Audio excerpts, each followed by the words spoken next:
Hello दोस्तों, कैसे हैं आप सब लोग। उम्मीद करता हूँ सब लोग अच्छे होंगे और आप लोगों की स्टडी बहुत अच्छे से चल रही होगी। फ्रेंड देखिए, एक बार फिर आपके सामने 50 मोस्ट इंपॉर्टेंट जीके के क्वेश्चन लेकर आया हूँ जो आपके एग्जाम के पॉइंट ऑफ व्यू से बहुत ही महत्वपूर्ण है।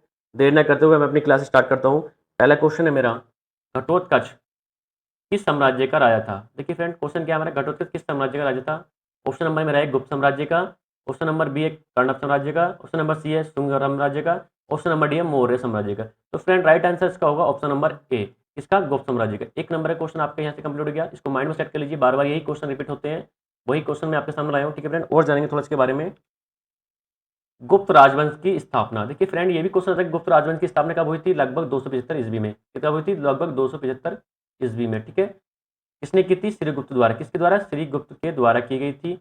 अब गुप्त वंश का दूसरा शासक महाराज कौन था, घटोत्कच। कौन था, घटोत्कच, जो श्रीगुप्त का पुत्र था। ठीक है फ्रेंड, ऐसे 3-4 क्वेश्चन आपके क्लियर हो गए। यही पूछ सकता है, गुप्त राजवंश की स्थापना कब हुई थी, लगभग 275 ईस्वी में, और श्रीगुप्त किसके द्वारा, श्रीगुप्त के द्वारा की गई थी। अब घटोत्कच किसका पुत्र था, श्रीगुप्त का। ये गुप्त वंश का दूसरा शासक था। ठीक है फ्रेंड, नेक्स्ट है हमारा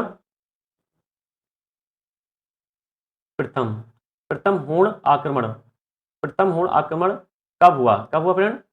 ऑप्शन नंबर 1 358 में, ऑप्शन नंबर बी 458 में, ऑप्शन नंबर सी 558 में, ऑप्शन नंबर डी 658 में। तो राइट आंसर क्या हुआ फ्रेंड, बताइए कमेंट बॉक्स में करके। ऑप्शन नंबर बी फ्रेंड, कौन सा नंबर, ऑप्शन नंबर बी। ठीक है फ्रेंड, और जानेंगे थोड़ा इसके बारे में। हाँ, हूणों का प्रथम आक्रमण लगभग 458 ईस्वी में स्कंदगुप्त के शासनकाल में हुआ था। ठीक है, अब फ्रेंड एक क्वेश्चन यहां से बनेगा कि हूणों का प्रथम आक्रमण किसके शासनकाल में होता, हमारा हुआ था स्कंदगुप्त के शासनकाल में। एक नंबर का क्वेश्चन यहां से बना फ्रेंड। ठीक है, अब और जानेंगे, हूण हूण स्कंदगुप्त के हाथों बुरी तरह पराजित हुए थे। अब क्वेश्चन यहां से आता है, एक क्वेश्चन ये आया था एसएससी में एक बार कि हूण किसके द्वारा बुरी तरह पराजित हुए थे, किसके द्वारा, स्कंदगुप्त के द्वारा। ठीक है, क्योंकि इसके शासनकाल में ही इन्होंने आक्रमण किया था। यह आक्रमण एक, क्या फ्रेंड, यह आक्रमण एक धावा मात्र रहा, जो देश के ऊपर इसका कोई तात्कालिक प्रभाव नहीं पड़ा, परंतु परोक्ष रूप से इसने गुप्त साम्राज्य के पतन की गति को तेज कर दिया। ठीक है फ्रेंड, अब ये आक्रमण जो था केवल एक धावा था, इस पर देश के ऊपर कोई तात्कालिक प्रभाव नहीं पड़ा, लेकिन गुप्त साम्राज्य के पतन की गति को तेज कर दिया। क्वेश्चन आ सकता है कि गुप्त साम्राज्य के पतन की गति को तेज किसने किया था, हूण आक्रमण ने। ठीक है फ्रेंड, नेक्स्ट मेरा, ये फ्रेंड नेक्स्ट है खजुराहो का स्मारक समूह। ये खजुराहो का स्मारक समूह किस राजवंश से संबंधित है, किससे फ्रेंड। ऑप्शन नंबर ए में देखा चंदेल से, ऑप्शन नंबर बी में मुगल से, ऑप्शन नंबर सी में देखा मौर्य से, ऑप्शन नंबर डी में देखा शुंग से। तो फ्रेंड राइट आंसर हमारा क्या होगा, ऑप्शन नंबर ए से, चंदेल से। ठीक है, और जानेंगे इसके बारे में। चंदेल राजाओं का शासनकाल कला की उन्नति के लिए प्रसिद्ध था। किसके लिए, कला की उन्नति के लिए प्रसिद्ध था। किसके लिए, कला की उन्नति के लिए प्रसिद्ध था। ठीक है, अब पूछ सकते हैं कि चंदेल राजा को शासनकाल किसके लिए प्रसिद्ध था, तो कला की उन्नति के लिए। अब नेक्स्ट हमारा, इस युग की कला का प्रसिद्ध उदाहरण खजुराहो, जो छतरपुर मध्य प्रदेश में, कहां पर है, मध्य प्रदेश में। अब पूछा खजुराहो के स्मारक कहां पर है, मध्य प्रदेश में, कौन से जिले में, छतरपुर जिले में। अब नेक्स्ट जानेंगे, खजुराहो में लगभग कितने 85 मंदिर हैं, जो विष्णु, शिव, शाक्त तथा जैन तीर्थों की उपासना से निर्मित है। किस किस से, इनकी उपासना से निर्मित है। ठीक है फ्रेंड, अब यहाँ से 4-5 क्वेश्चन यहाँ से भी हो गए आपके, इसको भी माइंड में सेट कर लेंगे फ्रेंड। नेक्स्ट चलेंगे,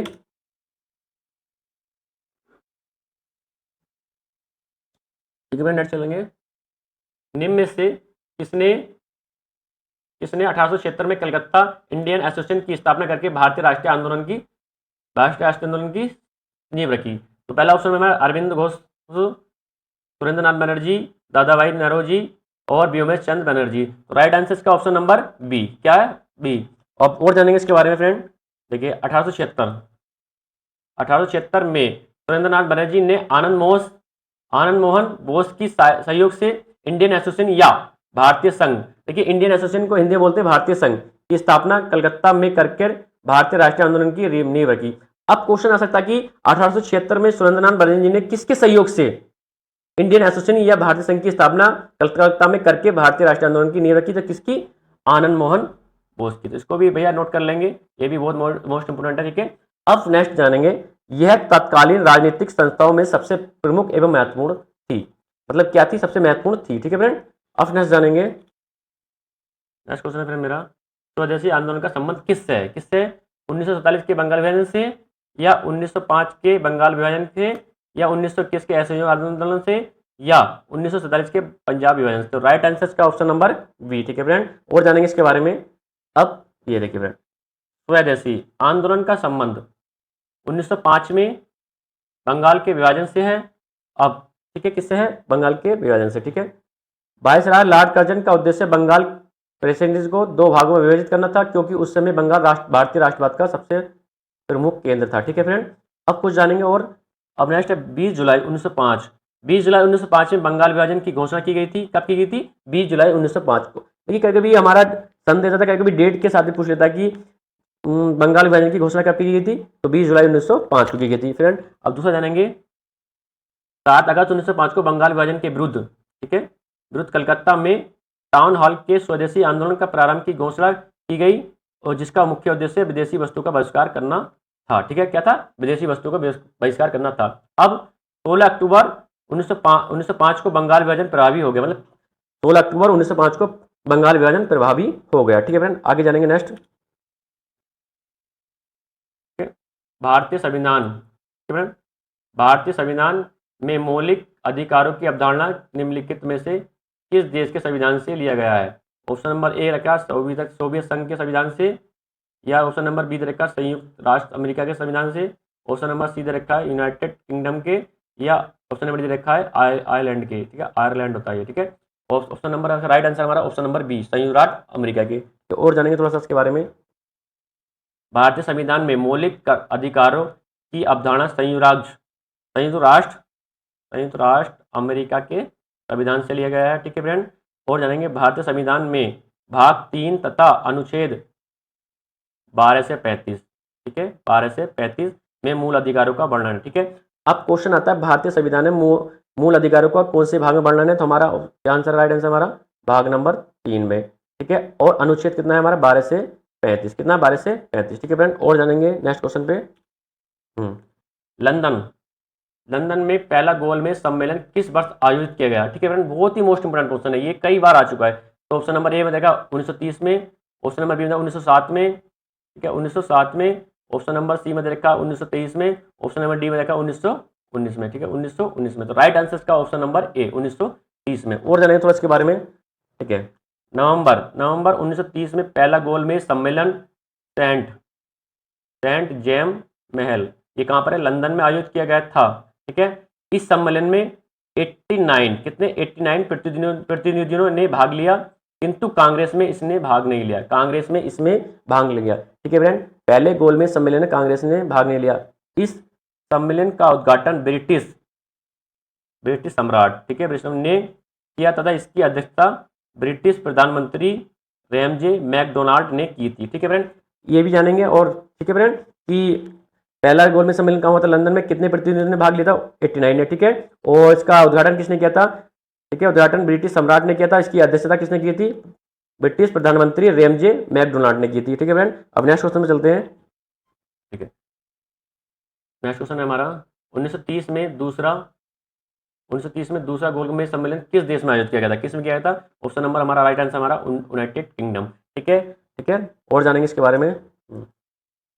1931 में दूसरा गोलमेज सम्मेलन होता, और पहला कब हुआ था? 1930 में, और दूसरा कब हुआ था? 1931 में। सम्मेलन यूनाइटेड किंगडम यूके में आयोजित किया गया था। यह सम्मेलन, ठीक है, यह सम्मेलन लंदन में 7 दिसंबर 1931 से 1 दिसंबर 1931 तक चला। ठीक है फ्रेंड, आप पूछेंगे दूसरा गोलमेज सम्मेलन कब तक चला? 7 सितंबर 1931 से 1 दिसंबर 1931 तक। ठीक है फ्रेंड, अब जानेंगे और इसमें कांग्रेस के एकमात्र प्रतिनिधि गांधी जी ने हिस्सा लिया। आप ठीक है, आप क्वेश्चन बहुत ज्यादा था कि गांधी जी ने कौन से गोलमेज सम्मेलन में भाग लिया, तो हमारा राइट आंसर क्या हुआ? ऑप्शन नंबर दूसरा गोलमेज सम्मेलन। ठीक है फ्रेंड, आगे चलेंगे, तीसरा जानेंगे तीसरा गोलमेज सम्मेलन। 1932 में लंदन में आयोजित किया गया। इस सम्मेलन में कांग्रेस ने भाग नहीं लिया। ठीक है फ्रेंड, देखिए कांग्रेस ने पहले में भी नहीं लिया और तीसरे में भी लिया। दूसरे में भाग लिया वो भी किसने लिया था? गांधी जी ने, उनका प्रतिनिधि थे, उन्होंने उसमें भाग लिया था। ठीक है फ्रेंड, यहाँ 4 5 6 7 क्वेश्चन आपके क्लियर होंगे फ्रेंड। अब नेक्स्ट पे चलते हैं। महादेव पहाड़िया मुख्य रूप से किस राज्य में है? ठीक है, वो तो मोस्ट इंपोर्टेंट का क्वेश्चन है। ठीक है, किसमें? ऑप्शन नंबर ए छत्तीसगढ़ में, या ऑप्शन नंबर बी झारखंड में, या ऑप्शन नंबर सी उत्तर प्रदेश में, या option number D Madhya Pradesh में। तो राइट आंसर का option number D Madhya Pradesh में। और जानेंगे थोड़ा इसके बारे में। ठीक है, महादेव पहाड़िया श्रृंखला मध्य प्रदेश में पाई जाती है। कहाँ पाई जाती है? मध्य प्रदेश में पाई जाती है। नेक्स्ट क्वेश्चन है मेरा निम्न में से कौन सा पर्वतीय दर्रा उत्तराखंड राज्य में स्थित है। अब देखिए उत्तराखंड राज्य में कौन सा दर्रा स्थित है, ठीक है। सारे दर्रे के बारे में बताऊंगा कौन सा कहां पर है फ्रेंड। ऑप्शन नंबर ए दे रखा मेरा, क्या है, बोम डी ला दर्रा, मंगसा दुल्ला दर्रा, नाथुल्ला दर्रा या बारलाचा ला दर्रा, ठीक है। तो राइट आंसर का ऑप्शन नंबर बी। थोड़ा और जानेंगे इसके बारे में, कौन सा दर्रा कहां पर है। मंगसा धुर्रा दर्रा उत्तराखंड राज्य में स्थित है, जबकि बोम डी ला दर्रा कहां पर है, अरुणाचल प्रदेश में है। और नाथुल्ला दर्रा कहां पर है, ये हमारा कहां पर है फ्रेंड, ये हमारा सिक्किम में है। और बारलाचा दर्रा कहां पर है, हिमाचल प्रदेश में। कहां पर है, हिमाचल प्रदेश में, ठीक है फ्रेंड। ठीक है, आपके सारे के जगह कि मंगसा दर्रा उत्तराखंड में है और नाथुला दर्रा कहाँ पर, सिक्किम में। बारलाचा दर्रा कहाँ पर है हमारा, हिमाचल प्रदेश में। और बोमडिला दर्रा कहाँ पर है, अरुणाचल प्रदेश में, ठीक है फ्रेंड। 4-5 क्वेश्चन यहाँ से भी क्लियर हो गए आपके। नेक्स्ट क्वेश्चन पे चलते हैं। हमारे सौर मंडल गिरे कितने उपग्रह का बना है। हमारा सौर मंडल कितने उपग्रह का बना है, गिरह का बना है, सॉरी, हमारा सौर मंडल कितने ग्रहों का बना है। तो राइट आंसर इसका ऑप्शन नंबर ए। क्या है हमारा ऑप्शन नंबर ए, ठीक है फ्रेंड। थोड़ा और जानेंगे इसके बारे में। सौरमंडल में ग्रहों की संख्या पूर्व में 9 थी, परंतु 14 से 15 अगस्त 2006 के मध्य चेक गणराज्य में संपन्न अंतर्राष्ट्रीय खगोलीय संघ की 26वीं महासभा की बैठक में प्लेटो को ग्रह की श्रेणी से हटाकर बोने ग्रह की श्रेणी में डाल दिया। अतः वर्तमान में ग्रहों की संख्या 8 है, ठीक है। कितनी है, 8 है, ठीक है फ्रेंड। ये क्वेश्चन 1 नंबर का यहाँ से क्लियर होगा। नेक्स्ट क्वेश्चन पे चलते हैं। कौन सी भारतीय झील भारत में लैगून झील के रूप में प्रसिद्ध है। कौन सी है भैया, ऑप्शन नंबर 1 कंजिया झील, ऑप्शन नंबर बी आगरा झील, ऑप्शन नंबर सी बंसर झील, ऑप्शन नंबर डी चिल्का झील। तो राइट आंसर का ऑप्शन नंबर डी, ठीक है। और जानेंगे थोड़ा इसके बारे में। चिल्का झील भारत के उड़ीसा राज्य में। अब चिल्का झील कहाँ पर है हमारे भारत के उड़ीसा राज्य में, महानदी के मुहाने पर स्थित है। कहाँ पर है, महानदी। अब महानदी कहाँ पर है, हमारे उड़ीसा में, ठीक है, ठीक है। जो खारे पानी की लैगून झील है, इसकी अधिकतम लंबाई कितनी है, 65 किलोमीटर तथा चौड़ाई है 8 से 20 किलोमीटर है, ठीक है फ्रेंड। बहुत इंपॉर्टेंट क्वेश्चन है, यहाँ से भी कई सारे क्वेश्चन बताए मैंने आपको, इनको भी नोट कर लेंगे। नेक्स्ट क्वेश्चन पे चलते हैं। भारतीय संविधान को हाथों से लिखने वाला व्यक्ति कौन था। अब कितना मोस्ट इंपोर्टेंट क्वेश्चन है, भारतीय संविधान को हाथों से लिखने वाला व्यक्ति कौन था। ऑप्शन नंबर हमारा क्या दे रखा है पहले में, प्रेम बिहारी नारायण राजदा, ठीक है फ्रेंड। और दूसरा है हमारा कन्हैया लाल, और तीसरा है हमारा बाबा साहब गंगाधर खेर, और डी हमारा श्याम प्रसाद बनर्जी। तो राइट आंसर का ऑप्शन नंबर ए बिहारी नारायण राजदा, ठीक है। और जानेंगे इसके बारे में। भारतीय संविधान की मूल प्रति, भारतीय संविधान की मूल प्रति हिंदी और अंग्रेजी दोनों में हस्तलिखित थी। इसमें टाइपिंग या प्रिंट का इस्तेमाल नहीं किया गया, ठीक है फ्रेंड। इसमें मतलब टाइपिंग का और प्रिंट का इस्तेमाल नहीं किया। ये हस्तलिखित था, किसने लिखा था, प्रेम बिहारी नारायण, ठीक है। और नेक्स्ट जानेंगे थोड़ा सा इसके बारे में। और दोनों ही भाषाओं में संविधान की मूल प्रति का प्रेम बिहारी नारायण ने लिखा था, ठीक है। मूल प्रति को प्रेम बिहारी नारायण ने लिखा था, ठीक है फ्रेंड। अब नेक्स्ट जानेंगे नेक्स्ट क्वेश्चन पे, ठीक है। कौन सा है नेक्स्ट फ्रेंड है मेरा, संविधान, कौन सा संविधान सभा के पहले अस्थायी अध्यक्ष कौन थे। ऑप्शन नंबर ए रखा बी आर अम्बेडकर या जवाहरलाल नेहरू या राजेंद्र प्रसाद या ऑप्शन नंबर डॉक्टर सच्चिदानंद सिन्हा। तो राइट आंसर में ऑप्शन नंबर डी। थोड़ा और जानेंगे इसके बारे में, ठीक है फ्रेंड। अब जानेंगे 9 दिसंबर 1946 को संविधान सभा की प्रथम बैठक की अध्यक्षता अस्थायी अध्यक्ष डॉक्टर सच्चिदानंद सिन्हा ने की थी, ठीक है। कब हुई थी, 9 दिसंबर 1946 को। किसने की थी, डॉक्टर सच्चिदानंद सिन्हा। ये कौन थे, अस्थायी अध्यक्ष थे। अब थोड़ा नेक्स्ट जानेंगे थोड़ा इसके बारे में, ठीक है। 11 दिसंबर, ठीक है, 11 दिसंबर 1946 को संविधान सभा ने डॉक्टर राजेंद्र प्रसाद को निर्विरोध संविधान सभा के स्थायी अध्यक्ष के रूप में निर्वाचित किया, ठीक है फ्रेंड। कब किया था, 11 दिसंबर 1946 को। 11 दिसंबर 1946 को डॉक्टर राजेंद्र प्रसाद को संविधान सभा का स्थायी अध्यक्ष निर्वाचित किया था, ठीक है फ्रेंड। नेक्स्ट जानेंगे भारतीय मौद्रिक नीति समिति में कितने सदस्य हैं, कितने हैं। ऑप्शन नंबर ए में रहेगा 6, ऑप्शन नंबर बी में 5, ऑप्शन नंबर सी में 21 या ऑप्शन नंबर डी में 3। राइट आंसर इसका ऑप्शन नंबर ए, ठीक है फ्रेंड। और जानेंगे थोड़ा इसके बारे में। भारतीय मौद्रिक नीति समिति के अध्यक्ष सहित 6 सदस्य होते हैं, ठीक है। कितने होते हैं, 6 सदस्य, ठीक है फ्रेंड। अब ये भी इंपॉर्टेंट है, भारत सरकार द्वारा इस समिति का गठन ब्याज दर निर्धारण को अधिक उपयोगी एवं पारदर्शी बनाने के लिए वर्ष 2016 में किया था। अब देखिए, भारतीय मौद्रिक नीति समिति का गठन कब किया गया था? 2016 में, ठीक है फ्रेंड। और नेक्स्ट जानेंगे, यह समिति मुद्रास्फीति लक्ष्य को हासिल करने के लिए आवश्यक पॉलिसी ब्याज दर निर्धारित करती है, ठीक है फ्रेंड। यहाँ से 2-3 क्वेश्चन क्लियर हो गए। भारतीय मौद्रिक नीति कब स्टार्ट हुई थी? 2016 में। इसमें कितने सदस्य होते हैं? 6, ठीक है फ्रेंड। नेक्स्ट है मेरा, भारतीय संविधान द्वारा किस प्रकार की नागरिकता प्रदान की जाती है? मतलब जो हमारा भारतीय संविधान है वो किस प्रकार की नागरिकता प्रदान करता है? हमारा ऑप्शन नंबर ए है अस्थायी नागरिकता, ऑप्शन नंबर बी है एकल नागरिकता, एकल नागरिकता, ऑप्शन नंबर सी है क्षेत्रीय नागरिकता, ऑप्शन नंबर डी है दोहरी नागरिकता। राइट आंसर है इसका ऑप्शन नंबर बी, एकल नागरिकता, ठीक है फ्रेंड। कुछ और जानेंगे। भारतीय संविधान एकल नागरिकता प्रदान करता है। एकल नागरिकता की अवधारणा यूनाइटेड किंगडम, यूके मतलब यूके के संविधान के आधार पर अपनाया गया है।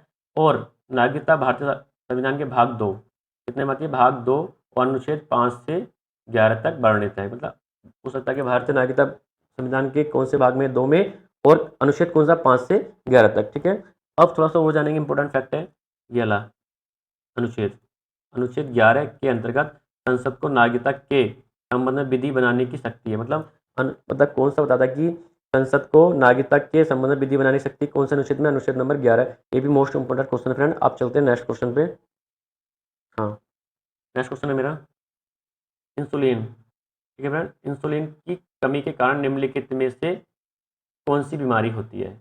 ऑप्शन नंबर 1 मधुमेह, काठिन्य, बहुविध ऊतक दृढ़, या नंबर डी संधिवात गठिया। तो राइट आंसर इसका ऑप्शन नंबर ए मधुमेह, ठीक है।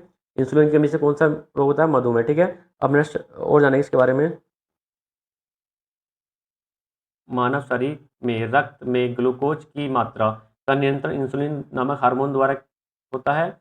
इंसुलिन मानव शरीर में अग्नाशय नामक ग्रंथि की बीटा कोशिका से स्रावित होता है। यह हार्मोन कमी से मधुमेह रोग होता है, ठीक है, रोग होता है, ठीक है फ्रेंड। कौन सा होता है? मधुमेह रोग हो जाता है, ठीक है, किसी कमी से इंसुलिन के। ये कहाँ होता है? अग्नाशय। और किससे होता है? बीटा कोशिका से स्रावित होता है, मतलब निकलता है, ठीक है फ्रेंड। नेक्स्ट क्वेश्चन चलते हैं।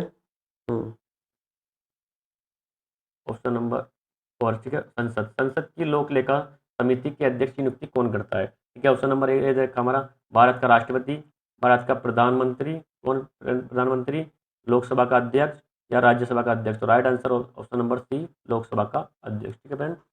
इसके बारे में थोड़ा और जानेंगे।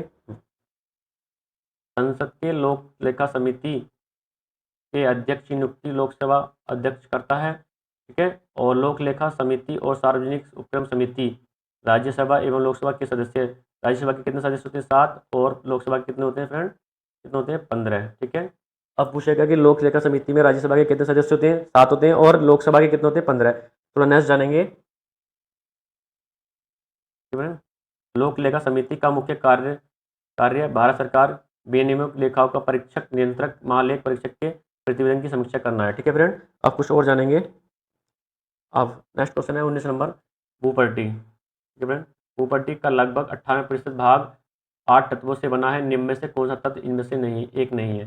कौन सा नहीं है? कार्बन नहीं है, सिलिकॉन नहीं है, कैल्शियम नहीं है, या ऑक्सीजन नहीं है। तो friend right answer option number ए, कौन सा नहीं है? कार्बन, ठीक है, इसको नोट कर लेंगे, इंपॉर्टेंट क्वेश्चन है कार्बन। नेक्स्ट चलेंगे।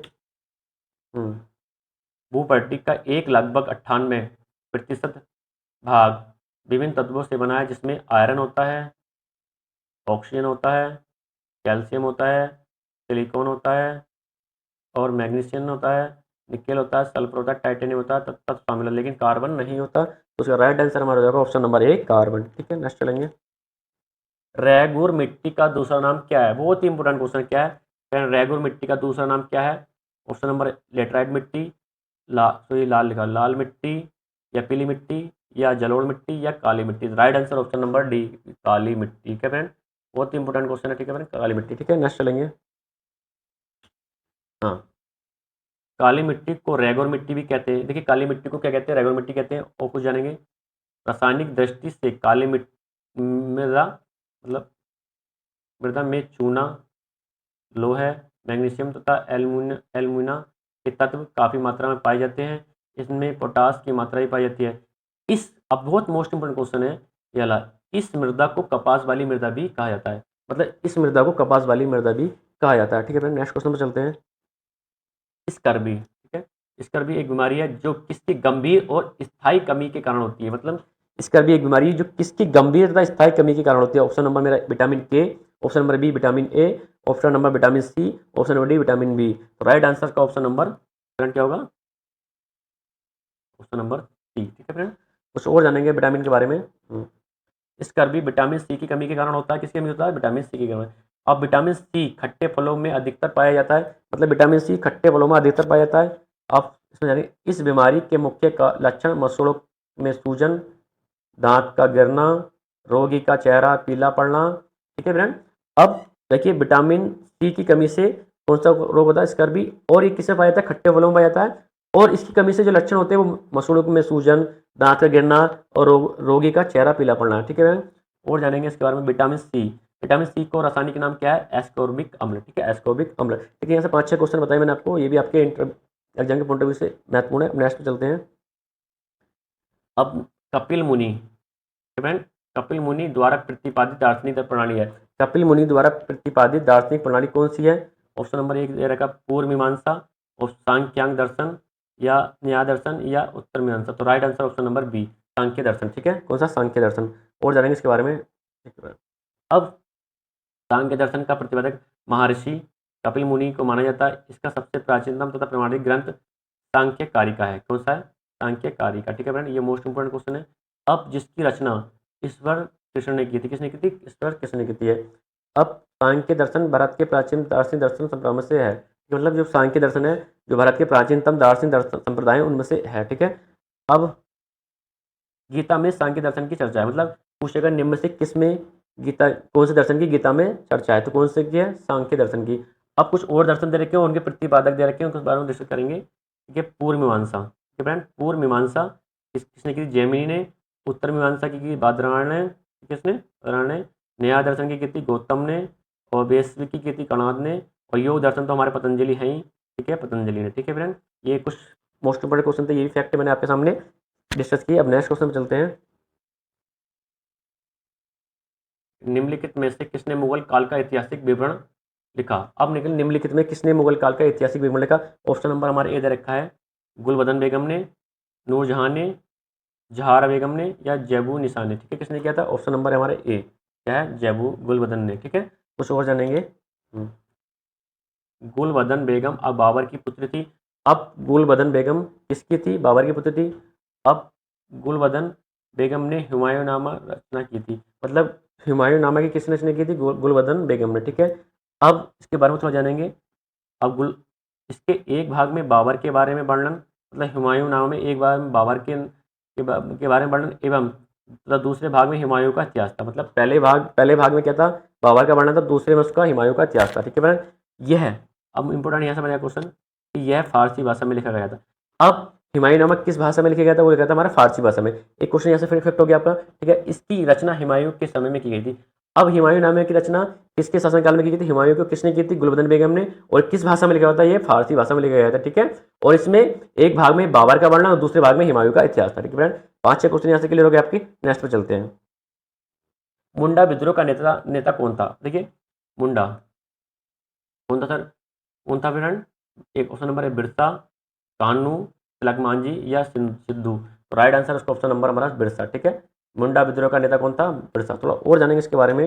हाँ, बिरसा मुंडा के नेतृत्व में, बिरसा मुंडा के नेतृत्व में 1893 से 1900 के बीच किया गया मुंडा विद्रोह 19वीं सदी में सर्वाधिक महत्वपूर्ण जनजातीय आंदोलन में से एक है। आप देखिए, एक क्वेश्चन यहाँ से बनता है फ्रेंड कि मुंडा विद्रोह का संबंध किससे है, तो इसका संबंध है जनजातीय आंदोलन से। किससे, जनजातीय आंदोलन से। ठीक है, बहुत ही मोस्ट इंपोर्टेंट, दिमाग में फिट कर लीजिए। अब जानेंगे अब इसके बारे में। इस विद्रोह में महिलाओं ने भी हिस्सा लिया था। ठीक है, ये ऐसा विद्रोह था जिसमें महिलाओं ने भी हिस्सा लिया था। ठीक है, महिलाओं ने भी हिस्सा लिया था। अब नेक्स्ट जानेंगे, इस विद्रोह में बिरसा मुंडा ने अपने आप को भगवान का दूत घोषित किया। अब ये आया क्वेश्चन कि निम्नलिखित में से किसने अपने आप को भगवान का दूत घोषित किया। तो ऑप्शन नंबर हमारे को भी दे रखा हो, 4 क्वेश्चन देखो, उसमें देखा बिरसा मुंडा, तो राइट आंसर होगा बिरसा मुंडा। ठीक है फ्रेंड, आगे चलेंगे नेक्स्ट क्वेश्चन पे। चुलिया जलप्रपात किस राज्य में चंबल नदी पर स्थित है। अब देखिए फ्रेंड, मोस्ट इंपोर्टेंट 4-5 क्वेश्चन यहाँ से बनेंगे, वो डिस्कस करूंगा। पहला क्या हमारा, फ्रेंड, चुलिया जलप्रपात किस राज्य में चंबल नदी पर स्थित है। इसमें राजस्थान में, राजस्थान में या उत्तर प्रदेश में या मध्य प्रदेश में या गुजरात में। तो राइट आंसर होगा हमारा इसका ऑप्शन नंबर ए, कौन सा, राजस्थान। ठीक है फ्रेंड। अब चलिए जलप्रपात कहाँ पर, राजस्थान में, और चंबल नदी कहाँ पर है, हमारे राजस्थान पर। ठीक है फ्रेंड। 4-5 क्वेश्चन यहाँ से बनेंगे, वही बताऊंगा आपके सामने। ठीक है फ्रेंड। चलिए जलप्रपात राजस्थान के चंबल नदी पर स्थित है। यह राणा प्रताप सागर बांध के निकट है। बच्चे देखिए, राणा सागर बांध के निकट है। अब देखिए चलिए प्रताप कहाँ पर है, चलिए जलप्रपात कहाँ पर है, राणा प्रताप सागर बांध के निकट है। ठीक है फ्रेंड, नेक्स्ट चलते हैं। निम्नलिखित में से कौन सी चट्टान प्रणाली भारत में सबसे नवीनतम है। ठीक है फ्रेंड, आप देखिए क्वेश्चन यहाँ से बनेगा 1 नंबर का।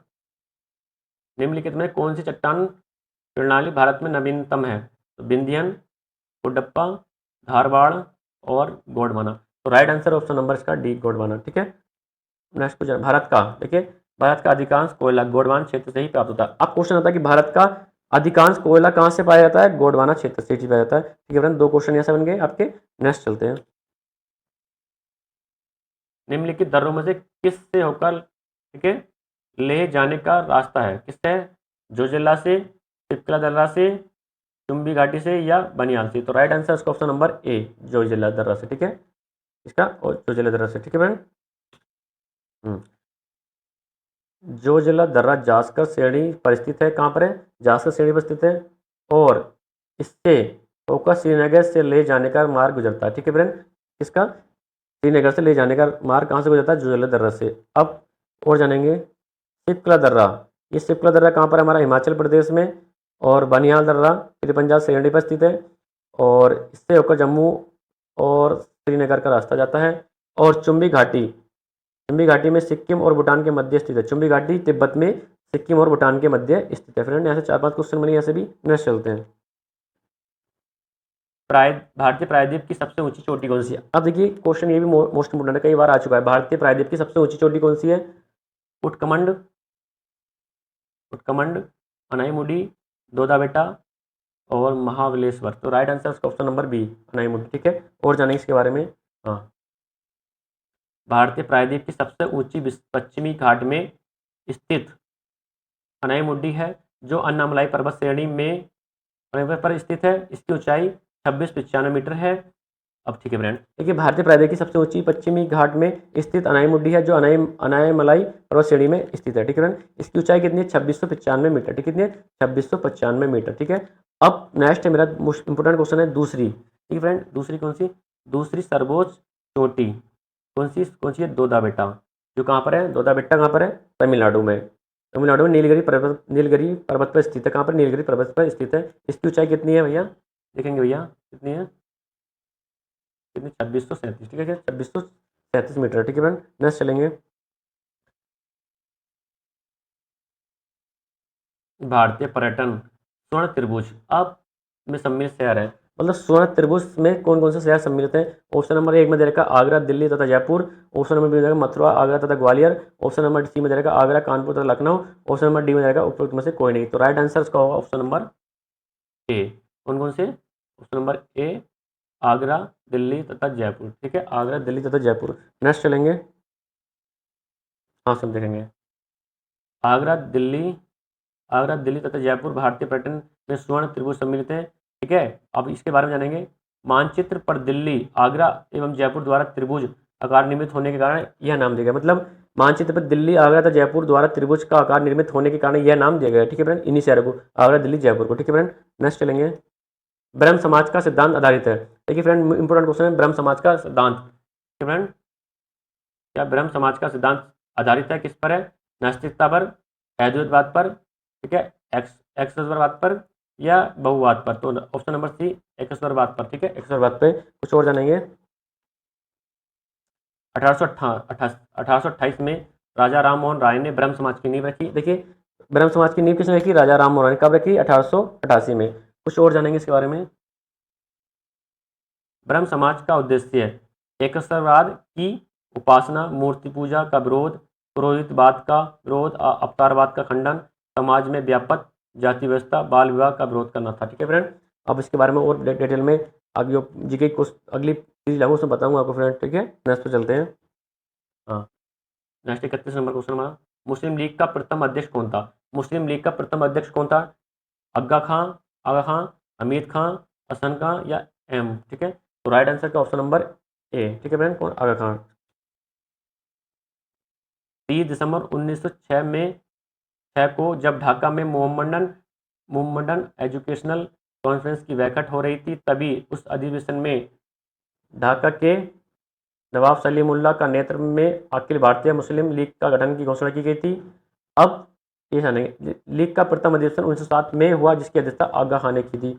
आगा खान ने की थी। ठीक है, कब हुआ था? 1907 में। ठीक है, कहाँ था? ढाका में हुआ था। ठीक है, अब दूसरा जानेंगे, 1908 में आगा खान को मुस्लिम लीग का स्थायी अध्यक्ष बनाया गया। देखिए, आप क्वेश्चन आ सकता है, मुस्लिम लीग का स्थायी अध्यक्ष आगा खान को कब बनाया गया था? 1908 में। अब इसमें जाने कुछ और, इस अधिवेशन में पृथक निर्वाचक प्रणाली बनाने की मांग की गई थी। मतलब कौन से अधिवेशन में अलग पृथक निर्वाचन प्रणाली की मांग की गई थी? मुस्लिम लीग में। ठीक है, 1905 में। ठीक है, सॉरी 1906 में। ठीक है फ्रेंड, नेक्स्ट चलते हैं। बेमनाथ झील किस राज्य में? ठीक है फ्रेंड, कब है? बेमनाथ। ठीक है फ्रेंड, बेमनाथ झील किस राज्य में स्थित है? ठीक है, किसमें? ऑप्शन नंबर आंध्र प्रदेश में, केरल में, उड़ीसा में या तमिलनाडु में? तो right answer option number be friend, Kerala में। ठीक है, नेक्स्ट है हमारा राज्य और झील। ठीक है, केरल कहाँ पर है हमारा? बेमनाथ में और अष्टमुदी। मतलब केरल में कौन कौन सी झील हमारी? बेमनाथ और अष्टमुदी। और ऑप्शन दूसरा हमारा आंध्र प्रदेश में कौन सी? कोलेरू। और उड़ीसा में कौन सी हमारी? चिल्का झील। और राजस्थान में कौन कौन सी है? पिछोला, सांबर, पुष्कर और पंचप्रदा। ठीक है फ्रेंड, पिछोला, सांबर, पुष्कर और पंचप्रदा। ठीक है फ्रेंड, नेक्स्ट जानेंगे, निम्नलिखित में से कौन सा संसार का आद्यतम स्थान है? ठीक है फ्रेंड, निम्नलिखित में से कौन सा संसार का आद्यतम स्थान है? कौन सा है? चेरापूंजी, मानसीराम, सिंगापुर या वायलिन? तो right answer option number B. ठीक है, आंसर ऑप्शन नंबर बी। संसार का आद्यतम स्थान मानसीराम है, यह मेघालय राज्य में स्थित है। कहाँ पर है ये? हो सकता है मेघालय राज्य में स्थित है। यहाँ औसत वर्षा 11,876 मिमी होती है। इसके पहले 1997 तक चेरापूंजी सर्वाधिक वर्षा होती थी। मतलब इससे 1997 से पहले कहाँ होती थी? चेरापूंजी में। उसके बाद कहाँ होने लगी? मानसीराम में। मानसीराम कहाँ पर है? मेघालय में। ठीक है फ्रेंड, नेक्स्ट क्वेश्चन है, भारतीय संविधान में मौलिक कर्तव्यों को कौन से संविधान संशोधन द्वारा शामिल किया गया था? मतलब भारतीय संविधान में मौलिक कर्तव्यों को कौन से संशोधन द्वारा शामिल किया गया था? तो ऑप्शन नंबर एक है मेरा 25वें, 42 संशोधन से, या ऑप्शन नंबर 56वें या 14वें से? तो राइट आंसर है हमारा, तो राइट आंसर हमारा ऑप्शन नंबर बी। ठीक है, ठीक है। अब जानेंगे, भारतीय संविधान में मौलिक कर्तव्यों को सरकार स्वर्ण सिंह समिति की सिफारिश पर 42वें संविधान संशोधन द्वारा 1976 द्वारा शामिल किया गया था। वर्तमान में मौलिक कर्तव्य 11 है। ठीक है, अब कौन सी समिति थी इसमें? इसको जोड़ा गया था स्वर्ण सिंह समिति। ठीक है, कौन से संविधान संशोधन से? 42वें। कब किया था? 1976 में। और वर्तमान में मौलिक कर्तव्य की संख्या कितनी है? 11। ठीक है फ्रेंड, नेक्स्ट जानेंगे,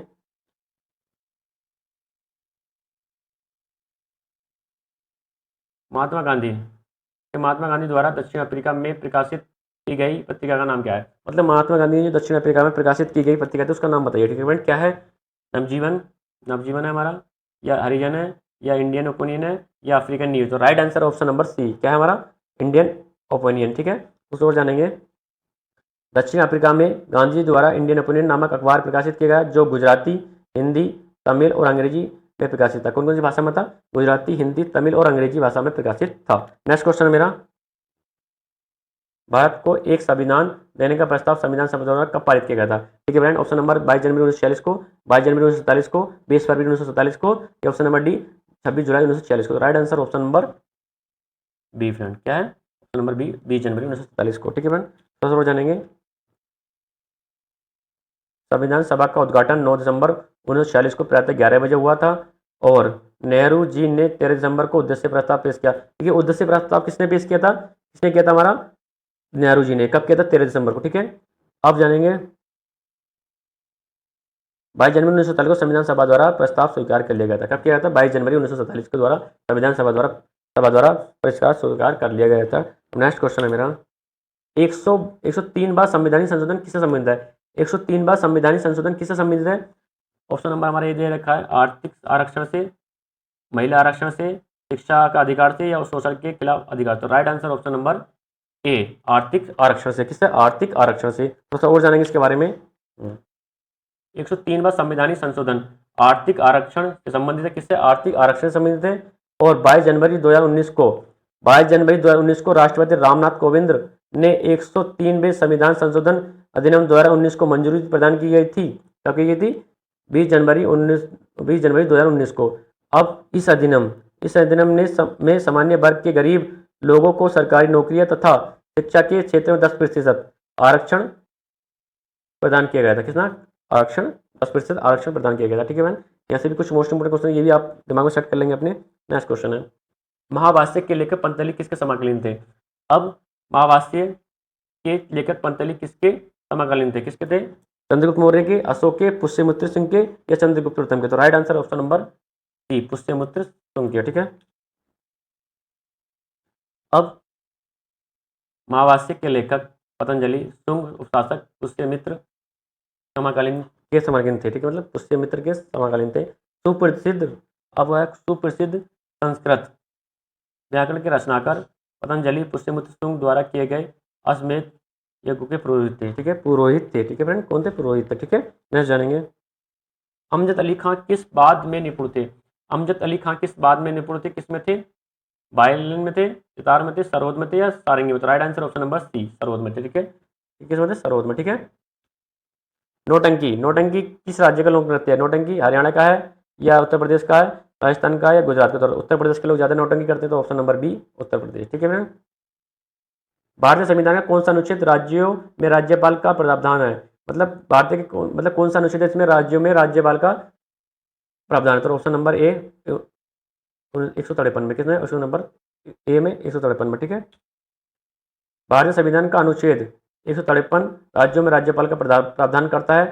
ठीक है, और राज्यपाल राज्य का कार्यकारी प्रमुख होता है, मतलब राज्यपाल राज्य का कार्यकारी का प्रमुख होता है। ठीक है फ्रेंड, अब नेक्स्ट जानेंगे, संविधान के अनुच्छेद 155 के तहत राज्यपाल की नियुक्ति भारत के राष्ट्रपति द्वारा की जाती है। मतलब कौन सा अनुच्छेद है जिसमें राज्यपाल की नियुक्ति की जाती है? वो 155 किसके द्वारा किए थे? राष्ट्रपति के द्वारा किए थे। नेक्स्ट क्वेश्चन मेरा फ्रेंड, राज्य के आकस्मिक कोष का संचालन कौन करता है? अब राज्य के आकस्मिक कोष का संचालन कौन करता है? ऑप्शन नंबर ए, राज्यपाल या राज्य का मुख्यमंत्री या राज्य का वित्त मंत्री या भारत का वित्त मंत्री?